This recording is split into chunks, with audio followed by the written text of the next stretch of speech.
ஹரே கிருஷ்ணா. எல்லாருக்கும் நமஸ்காரம். இன்று உலகம் முழுவதும் ஆ கிறிஸ்துமஸ் அப்படின்ற திருவிழாவானது கொண்டாடப்படுது.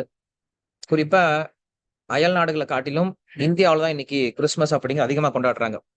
ஏன்னா, அயல் நாடுகள்ல நெறைய பேர் இன்னைக்கு நாஸ்திகர்களா தான் இருக்காங்க.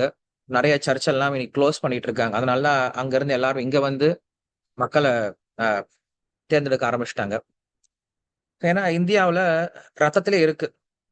கடவுளை ஏற்றுக்கொள்வது, இல்லையா? பெரியவங்களுக்கு மரியாதை குடுக்கறது, கொஞ்சம் கலாச்சாரத்தோட இருக்கிறது, பொறுப்போட இருக்கிறது அப்படிங்கிறது நம்முடைய ரத்தத்திலே இருக்கு.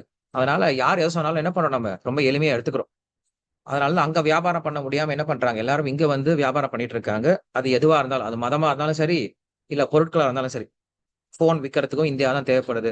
இல்லையா? லேப்டாப் விக்கிறதுக்கும் இந்தியா தேவைப்படுது. ட்ரெஸ் விக்கிறதுக்கும் இந்தியா தேவைப்படுது.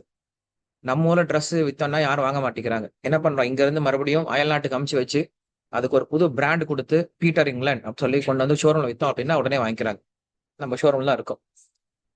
சாதாரண ட்ரெஸ் குடுத்தோம், இந்தியன் மேட் அப்படின்னா வாங்க மாட்டாங்க. இதே அமெரிக்கன் மேட் அப்படின்னா, எவ்வளோ விலை குடுத்தாலும் ஷோரூம்ல வாங்கிக்கிறாங்க. அப்படிதான் இருக்கு. அப்படி அ இன்னைக்கு அயல்நாட்டுக்காரங்கலாம் என்ன பண்றாங்க, இந்தியால வியாபாரம் பண்ணிட்டு இருக்காங்க. அதுல ஒரு முக்கியமான விஷயம் தான் இந்த கிறிஸ்துமஸ் போன்ற பண்டிகைகள் கூட. அ கிறிஸ்துமஸ் எதுக்காக கொண்டாடுறோம் அப்படின்னா, இன்னைக்கு தான் ஜீசஸ் அப்படின்றவர் தோன்றினார் அப்படின்ற காரணத்துக்காக கொண்டாடுறோம். உலகத்துல எத்தனையோ பேர் தோன்றி மறையறாங்க. அப்படி இருக்கும்போது நம்ம ஏன் ஒரு சிலர் மட்டும் கொண்டாடுறோம் அப்படின்னு கேட்கலாம். ஜீசஸனுடைய மிக முக்கியமான ஒரு குணத்த எடுத்து பார்த்தோம் அப்படின்னா, அவர் பண்ண மேஜிக் பெரிய விஷயம் கிடையாது. மேஜிக் நெறைய பேர் பண்றாங்க. நாங்க நேற்று ஒரு ஸ்கூல் ப்ரோகிராம் போயிருந்தோம். கல்வி அப்படின்னு ஒரு ஸ்கூல் ப்ரோகிராம் போயிருந்தோம். ஒரு சின்ன பையன் தான் 8வது படிக்கிற பையன். மேஜிக் பண்ணான். நெறைய மேஜிக்லாம் பண்ணான். ஈவன் சுடக்கூடிய எண்ணெயில கைய விடுறது அப்படி போல நெறைய மேஜிக்லாம் பண்ணான்.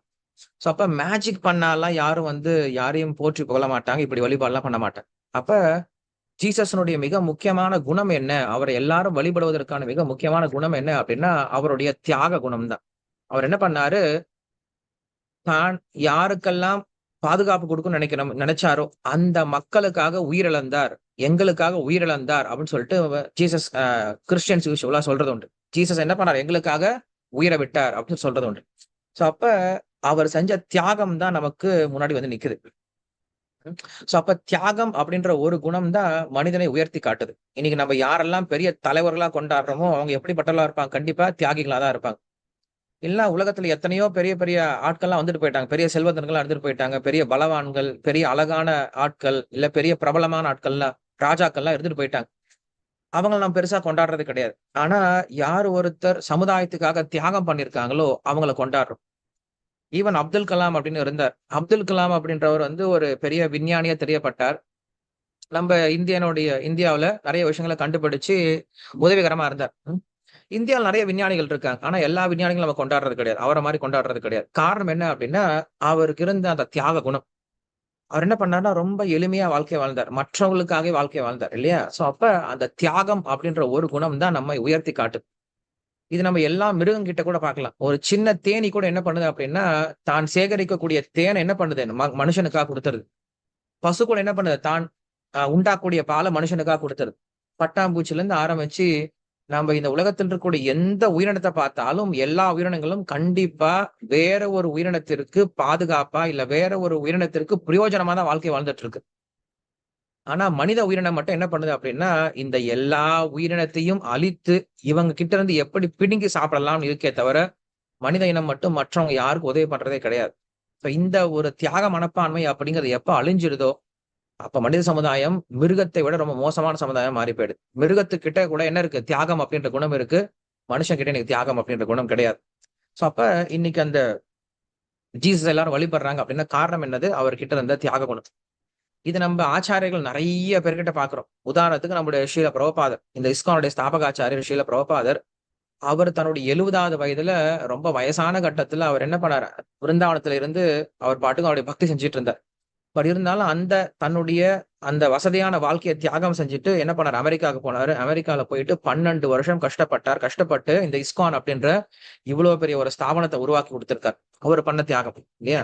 அவரு பண்ண ஒரு தியாகத்தினால இன்னைக்கு லட்சக்கணக்கான மக்கள் என்ன பண்றாங்க? கிருஷ்ண பக்தி எடுத்து ரொம்ப சந்தோஷமா இருக்காங்க. அப்ப இந்த தியாகம் அப்படின்ற குணம் ரொம்ப ரொம்ப முக்கியம். நாமும் என்ன பண்ணணும் அப்படின்னா, வாழ்க்கையில கொஞ்சமாவது தியாகம் பண்ண கத்துக்கணும். தியாகம் அப்படின்ற குணத்த கத்துக்கணும். போட்டி போட்டுட்டே இருக்கக்கூடாது. நாம் யார் கூட போட்டி போடுறோம்? நமக்கு தெரிஞ்சவங்க கிட்ட, நம்ம அப்பா, அம்மா கிட்ட, நம்ம குழந்தைங்க கிட்ட இல்லையா? நம்மளுடைய ஃப்ரெண்ட்ஸ் கிட்ட போட்டி போடுறோம். தேவையில்ல. சோ இந்த போட்டி அப்படின்ற மனப்பான்மைய குறைச்சுக்கிட்டு, பொறாமை அப்படின்ற மனப்பான்மைய குறைச்சுக்கிட்டு, கொஞ்சம் விட்டு குடுத்து வாழ்ந்தோம், கொஞ்சம் தியாகம் செஞ்சு மற்றவங்களுக்காக கொஞ்சம் சிரமத்த எடுத்து வாழ்க்கைய வாழ்ந்தோம் அப்படின்னா, நாம எல்லாருமே கூட அந்த மாரி ஒரு உயர்ந்த ஸ்தானத்துக்கு போக முடியும். சோ இன்னைக்கு அந்த ஜீசஸ எல்லாரும் வந்து வழிபடுற நாள் உண்டு. ஜீசஸ் சொல்லியிருக்காரு, "என்ன வழிபடாதீங்க, எனக்கு மேல இருக்கக்கூடிய எங்க அப்பா வழிபடுங்கன்னு" சொன்னார். பிதா, அ ப பரிசுத்த ஆவி, அப்புறம் மகன் அப்படின்னு சொல்லுவார் இல்லையா? அவரு கடவுளுடைய தூதன் தான் சொல்லியிருக்கார். தன்னை கடவுள்னு என்னைக்கும் சொன்னது கிடையாது. சோ கடவுள் மேல எங்கேயோ இருக்கார். என்னுடைய அப்பா தான் கடவுள் அப்படின்னு சொல்லியிருக்கார்.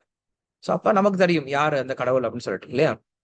சோ அப்ப நாம அவர ஒரு நல்ல குருவா எடுத்துக்கலாம். அந்த குரு மூலியமா நம்ம என்ன பண்ணலாம்? கடவுள வழிபட ஆரம்பிக்கலாம். சோ இன்னைக்கு யாரெல்லாம் வந்து அ அ கிறிஸ்டியானிட்டில இருக்கீங்களோ, உங்க எல்லாருக்கும் கிறிஸ்துமஸ் தின நல்வாழ்த்துக்கள் நம்ம தங்கமயில் சார்பாக.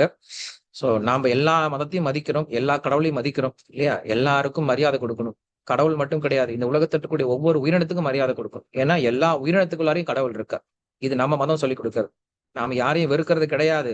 யாரும் மேல உயர்ந்தவன், தாழ்ந்தவன் கிடையாது.